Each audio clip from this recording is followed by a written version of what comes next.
Someone was trying to drink my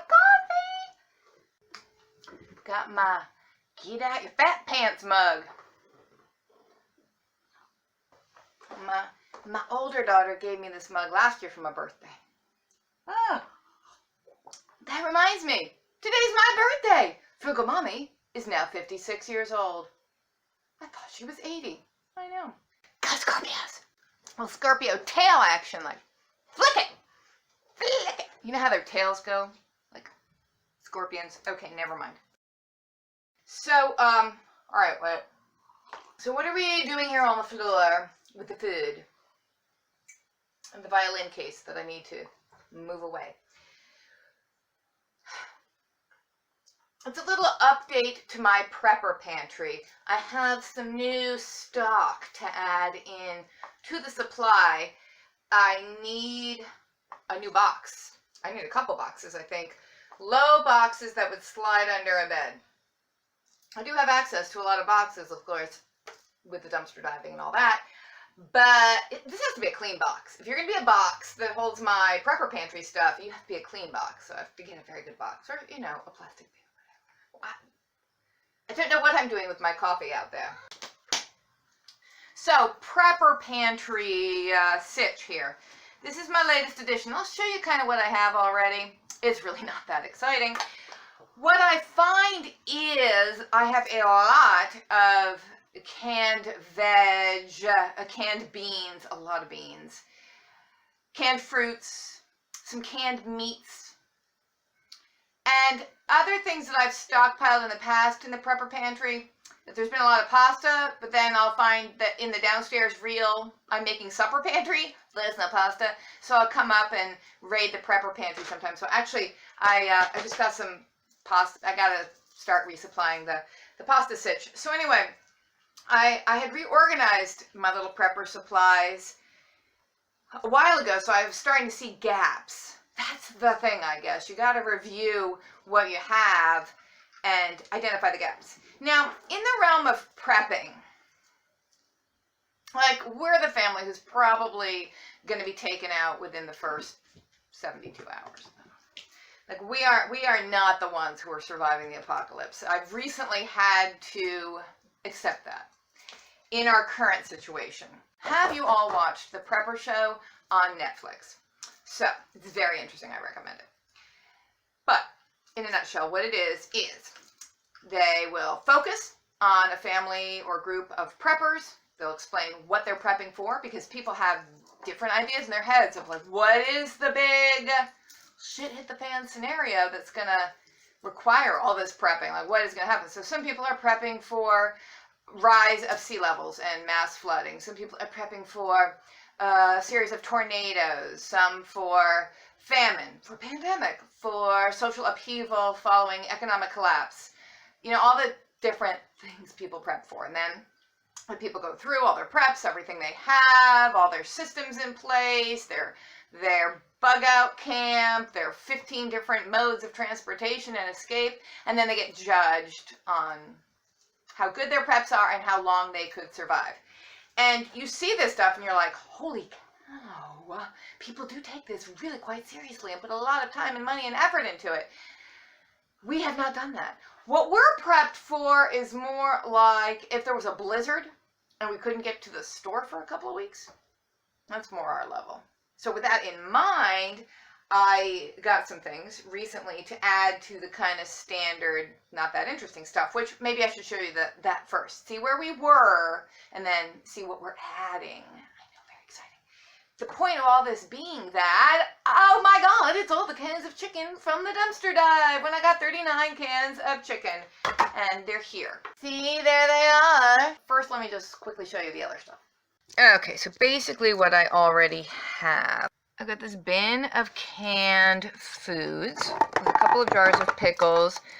The big cans are tomatoes. And we've got lots of beans, and tomatoes. Tomatoes and beans. Bags of nuts. These pecans are from dumpster diving a long time ago, and they're still good. as I open bags of them occasionally. We have more canned foods. The exciting rare coconut milk in there. I have a whole bunch of evaporated milk and cranberry sauce. Okay, this is more pasta and more canned goods, more nuts. Okay, this box has more canned foods. We have canned meats here and canned fish and canned soups underneath. It's a double stacking box. Canned ham. The Vienna sausages. I have a couple dozen cans of green beans and then probably a couple dozen more of canned corn, canned other vegetables, mixed vegetables, carrots, all that sort of thing. Okay, so now back to what has recently been added. We have the 37 cans of chicken now because we've actually used 2 already. The gaps I kind of identified in what I have already is maybe sort of like flavor enhancing stuff and baking supplies. Also, you know what I really don't have? Well, first of all, I don't have enough water, so we'd be dead in 3 days, right? But depending on the scenario. Pet food. There's a kitten back there. Pet food. I don't have... It's so cute. Pet food. I don't have a huge stockpile of pet food. And I always think, well, you know, big piles of grainy kibble is just going to attract bugs. And so and then I know someone's going to say, well, you have to get those big commercial food grade plastic tubs that, you know, restaurants get stuff in.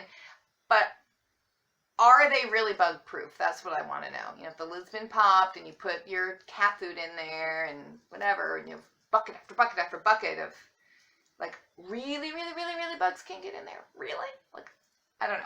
So the canned chicken is all from dumpster diving. Then all of this other stuff, I just got at Walmart. Yes, I do have to pay for stuff like this for the prepper pantry because I don't tend to find too many canned items, though, occasionally, but not too often in the dumpster. That's more the fresh stuff that goes bad that they throw away. All the prepper stuff is kind of by definition stuff that lasts a long time, so it tends to be merchandise and food that they don't actually have to throw away. So you know what I'm saying. You know.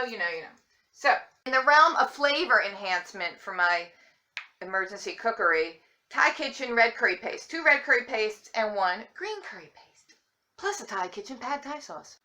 Jane's Crazy Mix Up salt.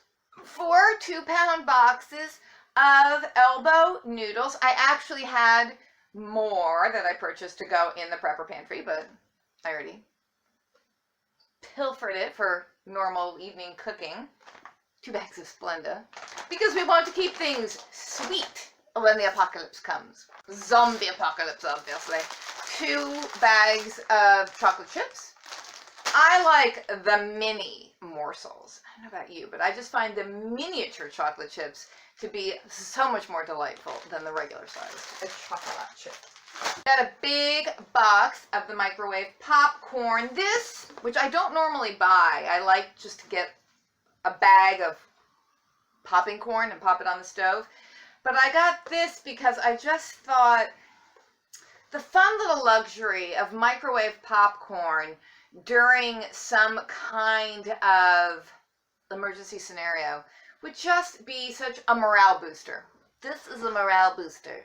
2 boxes of instant mashed potatoes, 2 12-packs of ramen, 3 boxes of Jiffy corn muffin mix. I actually got, I don't know, maybe 8 of these and have already baked the other 5, so I gotta get more of these. Obviously, this is something we like. Cashews. This is a morale booster for Frugal Daddy because he loves cashews. Panko breadcrumbs. We'll do well for a week or 2. Many boxes of sugar-free gelatin mix because, again, I'm obviously concerned a lot about morale. Morale booster! For the green bean casserole, because I have so many cans of beans.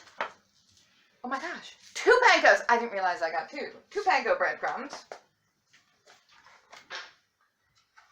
Baking powder and vanilla extract. Your face looks very puffy today. Chili powder. Coconut milk. Coconut milk. Coconut milk. Coconut cream. Diced tomatoes. I'm finding 1 can here, and I know I bought more, so... Okay, I have to stop going to my prepper pantry when I just don't have stuff downstairs. That's I'm breaching the sacred nature of the prepper pantry. Though you do want to rotate your merchandise, so I guess it's, I don't know. Cavender's all-purpose Greek seasoning. This stuff is so delicious. If you don't know Cavender's, you should. It's oh delish. Just a little spice mixture. And we've got chili and lime flavored sprinkles. Yes, I must have been thinking, I was thinking flavor boost when I did this shop. 2 little jars of yeast for all the homemade bread I'm gonna make with my 1 5-pound bag of flour. Yes, I need more of that. Then we've got this was from a dumpster actually. And we have another dumpster canned item, which is white sweet corn with poblano peppers. We have broth base seasoning. Oh, another red curry paste. I knew I got more. So I know that's so unbelievably interesting, Frugal Mommy. Yep. And the thing is, with the change in the climate, we don't get blizzards really anymore here ever. Like, we've gotten no snow in the last 2 years. I would love a winter packed with snow and blizzards. Come here, Bubba. Come here and tell them what you think. Oh, look at his little white tummy. So what else do I need? What should I be focused on as I'm further fleshing out my prepper pantry? You let me know in the comment section below. We'll touch back on this issue eventually. Let's hope with upcoming dumpster dives we find more canned goods. I don't even care if they're mystery cans. That's fine. Like, a mystery can can join the prepper pantry, because then someday all you have left is your 5 mystery cans, and you're just like, oh, what could they be? We're gonna have mystery soup, and that's a great thing. All right, I love you guys. Thank you for watching. I'll see you again soon. Take care. I know you're looking at the little toy stable with the horses. Me too. Bye! Okay, I'm going to get back to my painting project now. But somebody's on top of my ladder. I need to get up there.